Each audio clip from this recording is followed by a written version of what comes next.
जिथे सुरतचं सोनं आणून ठेवलं ते विंचवाचं तोंड. मोगल सुद्धा म्हणायचे की अरे हे मराठे करतात काय, हे काय सैतान आहे का भूताडकी आहे, त्याच्यावर फक्त दगड धरून ठेवणार आहे आपण. जसं शत्रुपट्टा टप्प्यात येणार तसं आपण फक्त दगड सोडून देणार आहे. विंचवाच्या तोंडाला सोनं ठेवलं, लक्ष्मी ठेवली म्हणून विंचवाच्या तोंडाला लक्ष्मी क्योज असं नेमप्लेट लावलं. आल्यानंतर त्या शत्रूला वाटतं की छोटासा होल आहे, पण आता आलो तर केवढा मोठा रूम आहे. आज आपण जात आहोत स्वराज्यातील अतिशय महत्त्वाच्या किल्ल्यावर, तो म्हणजे लोहगड किल्ला. लोखंडासारखा मजबूत, म्हणूनच नाव पडलं लोहगड. पुण्यापासून अवघ्या 30 किमी अंतरावर लोणावळ्याच्या जवळ असलेला हा किल्ला ट्रेकरसाठी स्वर्ग आणि इतिहासप्रेमींसाठी खजिना आहे. लोहगडच्या पायथ्याशी आपल्याला हे काका भेटलेले आहेत. आपल्याला ते थोडक्यात गडाविषयी माहिती सांगतील. माझं नाव विजय बैकर, पुरातत्व विभागात मी रिटायरमेंट आहे. सेंचुरी सातवाहन कालामधला आहे, बरोबर. आणि ह्या गडावर ज्या वेळेला महाराजांनी सुरतचं सोनं लुटलं, सेफ्टी जागा म्हणून नेताजी पालकरच्या साह्याने ह्या गडावर आणून ठेवलं. गडाचं स्ट्रक्चर विंचवाच्या आकारामध्ये, जिथे सुरतचं सोनं आणून ठेवलं ते विंचवाचं तोंड एवढं मोठं आहे, त्यात हजारो लोक रेस्ट करतील. सोनं ठेवायला 4 ते 5 रूम आणि आतमध्ये अंडरग्राऊंड भुयारी मार्ग आणि सगळ्यात अगोदर त्यावेळची लोमेश ऋषींची तपश्चर्याची गुफा. म्हणून महाराजांनी काय केलं, विंचवाच्या तोंडाला सोनं ठेवलं, लक्ष्मी ठेवली म्हणून विंचवाच्या तोंडाला लक्ष्मी क्योज असं नेमप्लेट लावलं. हे गडाचं मेन वैशिष्ट्य. पुढं जायचं विंचवाच्या पोटामध्ये महादेवाचं मंदिर, हनुमानजीचं मंदिर, पिराचं मंदिर म्हणजे दर्गा, पेशवेकालीन नाना फडणीसांनी बांधलेले ट्रँगलमधले तलाव, अष्टकोनी 16 कोणी. हे पाहिल्यानंतर पुढं जायचं विंचवाच्या शेपटावर.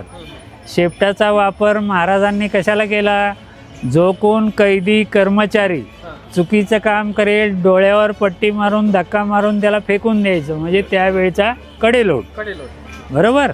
या गडाच्या भोवती 4 गड आहेत, विसापूर, तुंग, तिकोना आणि कोराईगड. याच्या सेंटरला लोहगड, 4ही गडापेक्षा हायटेड. त्यावेळेला जर आपल्यावर अतिक्रमण होत असेल तर आजूबाजूच्या गडावर संदेश, मेसेज, सिग्नल द्यायला तुमच्याकडे फोन होते का. म्हणून महाराजांनी निगराणी कक्ष, संदेश, मेसेज, सिग्नल देण्याकरता ह्या गडाला चॉईस केलं होतं. बरं, कशावर संदेश मेसेज द्यायचे मला सांगा बरं. त्यावेळेला मशालीचा वापर केला जायचा, म्हणजे काठीला गवत जाळून रेल्वेला कसा सिग्नल दिला जातो असे स्लो, टाईट, डेंजर असे सिग्नल दिले जात होते. बरं, ह्या गडाला 5 दरवाजे आहेत. लोहगड, आपलं गणेश दरवाजा, चोर दरवाजा, महादरवाजा, नारायण दरवाजा आणि हनुमान दरवाजा, अशी ह्या गडाची हिस्ट्री आहे. चोर दरवाजाचा वापर कशाला केला, ज्या वेळेला आपल्या समोरच्या व्यक्तीसमोर आपली जर लढायची ताकद नसेल तर मग आपला जर जीव वाचवायचा असेल तर गडाबाहेर पळायचा मार्ग. आपले महाराज समोरून कधी लढले का, नाही, गनिमी काव्यानेच लढले, म्हणून ते चोर दरवाजा असं नाव दिले. अशी ही गडाची हिस्ट्री. एवढं बोलून मी माझे 2 शब्द थांबवतो. गडाच्या पायथ्याशी लिंबू पाण्याचा स्टॉल असलेल्या काकांनी गडाविषयी महत्त्वपूर्ण माहिती सांगितली. ते ऐकून झाल्यानंतर आपण गड चढायला सुरुवात केलेली. थोड्याच अंतरावर आपल्याला तिकीट काउंटर लागलेले, तिथेच आपल्याला एक स्थानिक गडाविषयी माहिती असलेले अभ्यासक भेटलेले. तेच आपल्याला आता गडाविषयी संपूर्ण माहिती सांगतील. तर आता इथं जे उभं राहिलो होतं ह्या पॉईंटवरनं आपल्याला जवळपास वरती गेल्यानंतर बाकीचे किल्ले दिसतील, पण आपल्याला इथून 7 किल्ले दिसतात. 7 किल्ले. तर 7 किल्ल्यांमध्ये जे असणारा पहिला इसापूर आणि हा लोहगड. त्याच्यानंतर आता हे धुक्यामुळं थोडंसं तिकोना आहे, समोरचा तिकोना आहे, बरोबर नीट बघितलं तर डोंगी आहे बघा ती, तो तिकोण्याची आहे, हे तुंग आहे. त्याच्यानंतर पुढच्या भागात आलो तर इथं तेलबाईला म्हणून आहे, त्याच्या शेजारच्या बाजूला धनगोड आहे आणि तो जे उंच सुळका आहे तो आपला कोराईगड आहे. आणि त्याच्याही पुढं आलो की टायगर पॉईंट सोडून लोणावळ्यात की राजमाची आहे. राजमाचीला एका जाग्यावर 2 किल्ले आहेत, एक मनोरंजन आहे, एक हर्षवर्धन आहे, असे 2 किल्ले आहेत राजमाचीला. म्हणजे ही पूर्ण सर्कल आहे इथं गोल. लोणावळ्यामध्ये असणारे 7 किल्ले. 7 किल्ल्यांमधून आता लोहगड हा असा किल्ला आहे की जरा विचार करायला गेलं तर लोहगड म्हणजे पहिला लोह होता, त्याचं नावच लोह होतं, म्हणजे लोखंडासारखा. लोहगड नंतर झालं. पण लोहगडाचा जी किल्ल्यासाठी यूज केला तर असणारा जी हे पवना मावळ, म्हणजे इथं 3 मावळं येतात. इथं नाणे मावळ, पवन मावळ आणि अंदर मावळ, जे 3 मावळं. 3 मावळांमध्ये असणारा हा लोहगड. आणि लोहगड हा म्हणजे जेणेकरून की आपण ज्यावेळेस रायगडला शेगडवरनं, पुण्यामध्ये शेगड आहे आपला, जर त्या साईडने आलो आणि खाली जायचं असेल तर ह्या बोरघाट म्हणून ह्याच्यातूनच आपण जायचं. हे सह्याद्रीचं सगळं रेंज आहे. पुढं गेलो तर आपल्याला चावणी वगैरे म्हणजे ह्या सगळंच खाली घाट लागतो सगळा. तर याच्यामध्ये त्यावेळेला असं काही विचार केला होता की ह्याच्यावरती जे सुरतची लूट आणली होती आपण, या थोडक्यात आपण वर गेल्यानंतर बघणारच आहे ती गुफा वगैरे. तर हा काही काळ महाराजांनी आपण जसं जकात म्हणतो ना, ते शत्रूवरती थोडंसं म्हणजे व्यापाऱ्यांवरती एक नजर ठेवण्यासाठी, नियंत्रण ठेवण्यासाठी त्यावेळेस हा किल्ल्याचा पण यूज केला होता. आता गडाचा मुख्य दरवाजा इथं आपल्याला आता गणेश गेटला जाणार आहे आपण.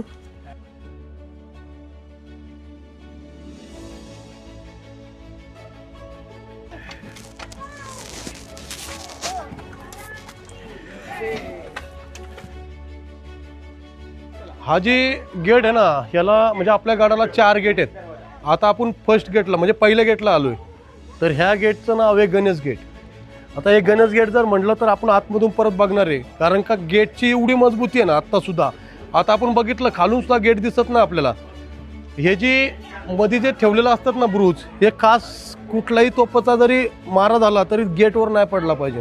त्याच्यामुळं हे पहिल्यापासून कुठल्याही किल्ल्यावर जातो मी, गेटचा जी भाग आहे तो पूर्ण जवळ गेल्यानंतरच गेट दिसतं आपल्याला. तर हे गेट आहे ना, हे गेट जे बनवलं गेलं तर हे पेशवे काळामध्ये. आणि हे जे गेट आहे लक्षात घ्या, हे लाकडी गेट आहे. हे आपण 2009ला आणलेलं आहे. हे पुरातत्व विभागाने, कारण का बदल्या काळामध्ये गेट नव्हतं, पण गेट गडाला शोभन असंच बसवलेलं आहे. हे संध्याकाळी 5ला बंद होतं, सकाळी 9ला उघडतं. या जी तोफा दिसतात ना आपल्याला, हे सगळे आपल्या शिवमित्रांनी आपल्या खात्यानी सर्वांनी हे करून आपल्याला जी खाली पडलेल्या होत्या जंगलांमधून, जशी जशी भेटली तशी तशी आपल्याला सर्व शिवमित्रांनी खूप मदत केली आणि त्यांनी इथपर्यंत पोहोचवल्या. आणि आजही पुरातत्व विभागाने त्याला गाडी जी बनवलेत, कारण का भुईवर पडत होत्या, आता त्या जरा लोकेशन चांगलं वाटतंय. नाही जुनं लाकडी चाका आपण आत्ता आणल्यात, पण ह्या सगळ्या शिवकालीन तोफा आहेत, पण बाहेर पडलेल्या होत्या जंगलातून. जसे जशी भेटली तसे तसे आपण आणली. आता सगळं तेव्हाच्या काळाचं. आत्ताही बघितलं तर तुम्हाला तोफ आहे ना, ही चालवता येईल. आता पण आपण ही तोफ चालवू शकतो. हे जे तोफ चालवायचं म्हणजे सांगतो कसं चालवायची, त्याचं कारण याच्या आतमध्ये जी आहे ही जी आहे ना, याला वात असायची. म्हणजे जसं तुम्ही फटाकडा पण वाजवतो ना, त्याला एक वात असायची अशी मोठी. जर हे होल असेल तर तोफ चालू शकतो. ह्याच्या पुढं गोळा ठेवला जायचा, याच्या आतमध्ये पूर्ण ती जी दारू असते ती ठासून त्याला भरली जायची आणि ती इथून वात नंतर ती गरम होऊन ज्यावेळेस तो गोळा, म्हणजे प्रत्येक तोफचा एक रेंज असायची की कितपर्यंत जायची ती. आजही विचार केला तर तुम्ही जंजिऱ्यावरती जर गेले तर जंजिरा जर बघितला तर जंजिरा जर तसं म्हणायला गेलं तर जंजिरा आपल्याला किती दिवस मिळाला नाही. शिवाजी महाराजांनी 2 वेळा त्याच्यावर केलं, संभाजीराजे गेले, कोंडाजी बाबाला पाठवलं, त्या सगळ्या काही गोष्टी झाल्या. पण त्या ताकद कुठं होती माहिती की त्यांची, फक्त तोफांमुळे ताकद चालत होती.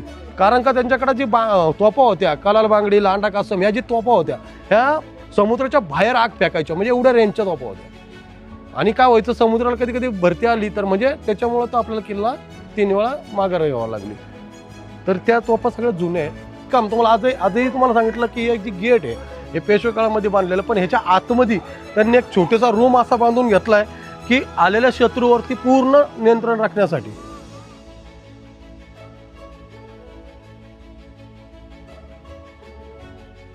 तर शत्रूच्या बिलकुल सुद्धा लक्षात येत नाही हा रूम. आल्यानंतर त्या शत्रूला वाटतं की छोटासा होल आहे, पण आता आलो तर केवढा मोठा रूम आहे. तर याचं एक वैशिष्ट्य असं होतं, याच्यावरनं तुम्ही पूर्ण तिकीट घर बघू शकता, म्हणजे तिथपर्यंत.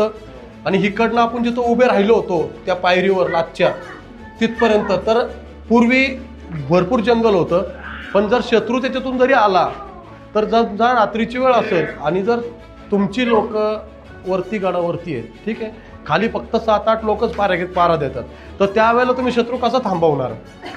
मग त्याच्यासाठी असणारे जी 2 लोक आहेत ती गेटवर जाऊन सांगणार आहे त्याला, गेट बंद आहे आतून, ते आतच आहेत. तेव्हा मग आपण इथून दगडे आत घेणार, याच्यातून सगळे दगड आत घेणार, हा रूम भरणार आपण.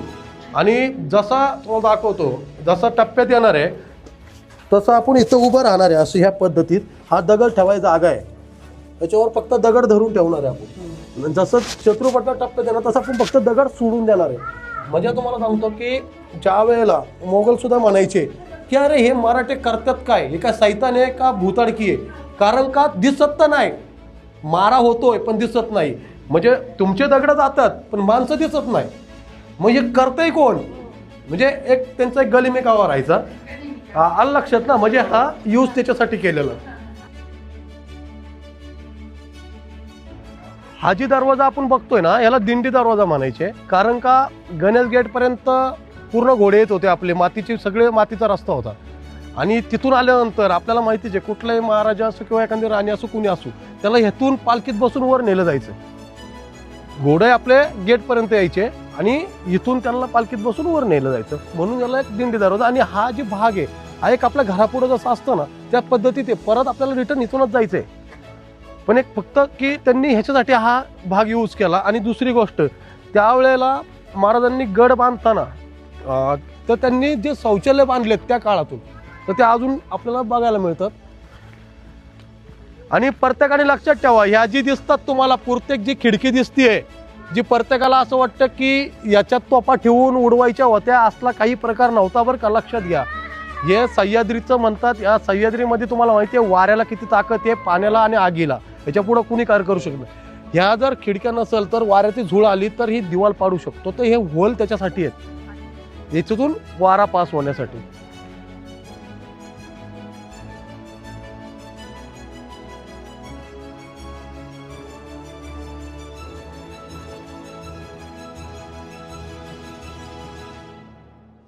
तर आता आपण जी दाखवतोय त्यातलं एक दुसरी गोष्ट लक्षात ठेवा, मी सांगितलं हे किल्ले आहेत बरोबर. त्याच्यानंतर तुम्हाला जर तुमच्यावरती कुठल्याही गोष्टीची जास्तच आपत्ती आली तर तुम्ही ह्या लोकांना संरक्षणासाठी बोलू शकता. तिकोना झालं, लोहगड, कोराईगड, हे लोक येऊ शकतात लोहगड हे करण्यासाठी. तर त्याच्यासाठी हा एक छोटासा रस्ता होता बाहेर पडून येण्यासाठी किंवा बाहेर जाण्यासाठी.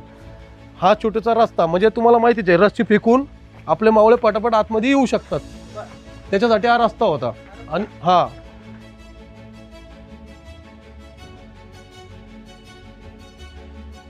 देण्यासारखं आहे, ह्याच्या आतल्या टॉयलेट बांधलेले.